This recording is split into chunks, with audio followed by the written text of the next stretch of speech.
Manejo de materiales. Antes de poder determinar el tamaño de la unidad de carga, tenemos que conocer el concepto de unidad de carga.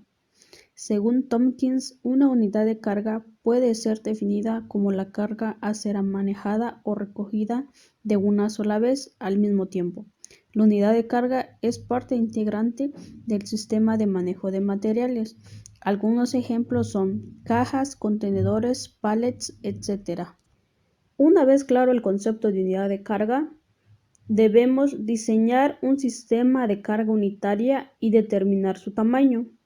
Para poder realizar esto necesitamos de 7 pasos. Como paso número 1 debemos determinar la aplicabilidad del concepto de unidad de carga. Debemos preguntarnos, ¿es el artículo unitizable? O sea, ¿se puede disponer en forma de carga unitaria? Para poder responder a esta pregunta, debemos tomar en cuenta diversos factores, tales como tipo de material, condición del material, tamaño, forma, volumen, densidad, características químicas, costo de unitización, facilidad de apilarse o amontonarse. Igualmente debemos de preguntarnos, ¿es el volumen del producto suficientemente grande como para justificar el proceso de unitización? ¿Hay una alta frecuencia de movimiento? ¿Es la distancia suficientemente grande como para justificar la unitización? Si tus respuestas son afirmativas, debemos continuar con el paso 2. Paso 2. Seleccionar el tipo de equipamiento a utilizar para el manejo de la unidad de carga. Es muy importante seleccionar el instrumento más apropiado para la unitización de la carga. Para poderlo hacer de forma correcta, antes tenemos que clasificar los materiales en diferentes tipos.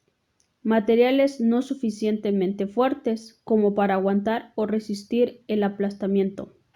Materiales suficientemente fuertes. Materiales fuertes en sí de forma irregular y susceptibles de ser empacados como cargas unitarias.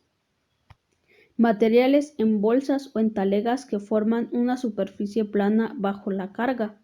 Materiales en bolsas que conforman una superficie plana bajo la carga. Paso 3. Identificar el origen más distante de la unidad de carga. Ver el actual sistema de manejo de materiales solo como un componente de toda la maquinaria que suele existir en torno a la logística. Se sugiere que se contemple la posibilidad de aplicar o proyectar el problema de un sistema total de manejo tanto como una practicable. Por ejemplo, la consideración de una fuente externa de material para la unitización. Paso 4. Establecer el destino más distante de la unidad de carga. El potencial de adaptabilidad o aplicabilidad de la unidad de carga debe ser considerado en relación con el destino final. En este caso, el analista debería trabajar en coordinación con el consumidor o consumidores, con el objeto de diseñar una carga unitaria que sea eficiente en el despacho, en los pasos subsecuentes y en el almacén del cliente. En todo ello hay que tener muy presente la forma, lo cual afectará sus costos. Determinación del tamaño de la unidad de carga. Antes de comenzar, hay que tener claro el término unitizar. La unitización es la operación de concentrar en una sola unidad de embarque diferentes unidades, con el objetivo de hacer más fácil y rápido el transporte de mercancías, y al mismo tiempo aumentar su protección. En muchos casos es el tamaño del ítem que se vaya a unitizar, puesto que la combinación de sus dimensiones conducirá al tamaño definitivo de la carga unitaria.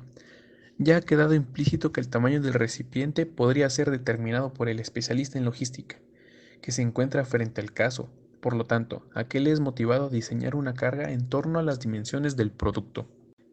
El número de elementos que formarán la unidad de carga dependerá de la naturaleza y el tamaño de estos, y, además de determinados criterios económicos evaluados durante el proceso de distribución y manejo. Los criterios de elección de la unidad de carga. Una buena elección de la unidad de carga es fundamental, ya que esta condicionará el modo de realizar las operaciones de manutención, almacenamiento y distribución. y algunos de los criterios para analizar las posibles alternativas y realizar la toma de decisiones son: están las características del producto, y estos tienen que ser su volumen, su peso, su manejabilidad, su forma, su resistencia, estabilidad, cantidad de producto contenido por unidad de continente y economía. Por otro lado, también está la optimización del espacio, la facilidad para la división de unidades menores y la utilización, en la medida de lo posible, de unidades de carga estándar. Además, que la determinación del tamaño de la unidad de carga, bien como un método de contenedorización, es influenciada por diversos factores, como por ejemplo, el material al ser unificado, el número de veces que el material es removido de la unidad de carga para ser procesado, la cantidad de material a manejar, las condiciones ambientales a las que la unidad de carga se encuentra expuesta, la susceptibilidad del material a ser dañado, entre otros factores. Configurar la composición y estructura de la unidad de carga. La configuración suele variar de acuerdo con las características del ítem que vaya a ser unitizado, incluyendo su forma y sus dimensiones. Cuando son de una forma irregular o difícilmente arrumables, la iniciativa personal juega un papel importante en este caso. Es posible que el artefacto que contiene o lleva la unidad. Determinación del método de formación de la unidad de carga. Existen tres métodos de formación de las cargas unitarias: manual, semimecanizados y automáticos. La conformación manual de las cargas unitarias consiste en que, primariamente, 2 o 3 operarios disponen sobre la paleta, estiba los materiales o ítems, de acuerdo con el arreglo más conveniente que se haya seleccionado, según las tablas de formas de arreglo de las paletas. Características de la unidad de carga. A la hora de preparar una carga, hay dos factores que son básicos a tener en cuenta. El primero es la resistencia y la estabilidad. La resistencia se consigue mediante el retractilado de la carga, que consiste en envolver un envase o una unidad de carga mediante un material que puede retraerse sobre sí mismo o una vez se ha extendido sobre los elementos para dotarlos de una mayor protección. En ocasiones, el retractilado sirve para agrupar y utilizar diversas cargas en una unidad de carga mayor. Habitualmente, se utiliza lámina de plástico en bobina o en forma de bolsa que se contrae al contacto con un chorro de aire caliente. El retractilado proporciona cierta seguridad contra las sustracciones, los impactos accidentales, las inclemencias del tiempo, las mojaduras y las humedades. También se debe garantizar la estabilidad de las cargas cuando éstas tienen que soportar movimientos bruscos de transporte o almacenaje. Para conseguir una buena estabilidad se deben apilar bien los productos y sujetar la carga. Elementos auxiliares de la unidad de carga. En estos podemos encontrar 4 tipos: los skids, las plataformas, la paleta y cajas. Los skids son barras de madera o metal que elevan el producto lo suficiente para que el equipo de manutención quepa por debajo del producto y lo pueda coger. Las plataformas son placas de madera u otro componente que, asociados a 4 pies, permiten depositar los productos sobre ellos y que el método de transporte pueda llevárselos. La paleta es una plataforma horizontal cuya altura es reducida al mínimo, compatible con su manejo mediante carretillas, elevadores, horquillas, traspaleta o cualquier otro mecanismo elevador de manutención. Por último tenemos a las cajas, que son contenedores pequeños para piezas y para la rápida preparación manual de pedidos. En ocasiones, las cajas reemplazan a los elementos de estantería por su mayor adaptabilidad, ya que sirven indistintivamente como medio de transporte y como medio de almacenaje en el taller. Para unificar la norma UNE 49030 normaliza una serie de múltiplos y submúltiplos de las dimensiones de los embalajes rectangulares, que son los siguientes. En la esquina derecha encontramos los submúltiplos y en la parte izquierda los múltiples. Conservación de los materiales productivos. En el ámbito de la conservación preventiva, el adecuado almacenamiento de los materiales compatibles, de la estabilidad de las condiciones ambientales y del diseño de técnicas y sistemas adaptados, dependerá en buena medida la calidad de vida de los objetos en el almacén, como son los aspectos físicos ambientales, los cuales se dan a través de la temperatura, la humedad relativa y la ventilación. Temperatura. La temperatura puede ser un factor protagónico en los problemas dentro del almacén si no lo controlamos adecuadamente, puesto que este factor puede dañar nuestros artículos perecederos y afectar de forma directa el capital de la empresa por la generación de pérdidas en inventario. Humedad relativa. Cualquier método que aumente la humedad relativa en el ambiente del almacén o disminuya el déficit de presión de vapor entre el producto y su entorno retrasará la pérdida de agua. Ventilación. Los almacenes pueden enfriarse mediante ventilación nocturna cuando el aire exterior es frío. Para obtener mejores resultados, los respiraderos de aire deben estar localizados en la base del almacén. Diseño de almacenes. Los almacenes son clave en logística porque tienen una trascendencia muy importante sobre la relación coste-servicio del sistema logístico global. A continuación exploramos soluciones para el diseño de un almacén. 1. Estudia la localización óptima para el almacén. Para determinar una localización óptima para el almacén es uno de los aspectos primordiales que hay que considerar antes de su instalación. Esto consiste en la selección de un punto concreto dentro de la zona general elegida anteriormente. Usa los modelos más utilizados para localizar almacenes en la red logística. Estos son dos ejemplos de método. El método gráfico de Weber. Este método soluciona la ubicación de los almacenes de una red de distribución de manera que la suma de los costes de transporte se minimicen. El método de centro de gravedad. Este método se basa en que la mejor situación de un almacén es el centro de gravedad de la demanda para los costes de transporte. 2. Decide cuál será la dimensión y capacidad adecuada. Este tipo de decisión se meditará durante un tiempo. Se puede decir que es una decisión a largo plazo con la que determinarás el equipamiento y los servicios necesarios para conseguir un almacenaje eficaz y eficiente.